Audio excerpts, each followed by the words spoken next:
गोदावरी नदीला जलपर्णीचा विळखा पाहायला मिळतोय। मोठ्या प्रमाणामध्ये डासांची यामुळे उत्पत्ती झाली आहे। ग्रामस्थांना रात्रीच्या वेळी घराबाहेर पडणं अशक्य झालंय। अनेक गावांमध्ये जनावरांसाठी मच्छरदाणीचा वापर देखील करावा लागतोय।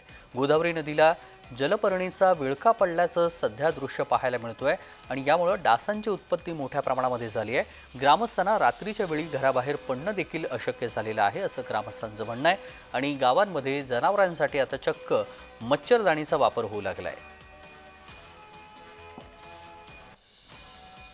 साधारण या मच्छरांचा त्रास आम्हाला 6 ते 7 वर्षांपासून जसं गोदावरीचं पाणी जायकवाडीला सोडलं जात नाही गंगापूर धरणातून, तर ते पाणी सगळं नाशिकचं ड्रेनेजचं पाणी एकलारा औष्णिक विद्युत केंद्रामुळे साचून असतं ना, त्यामुळे खूप मोठ्या प्रमाणात पानवेली व ड्रेनेजचं गटाराचं ॲसिडिक पाणी असल्यामुळे मोठ्या प्रमाणात मच्छर इथं होतात। दरवर्षीचाच हा प्रॉब्लेम आहे। दरवर्षी 4 महिने खूप मोठ्या प्रमाणात मच्छर असतात।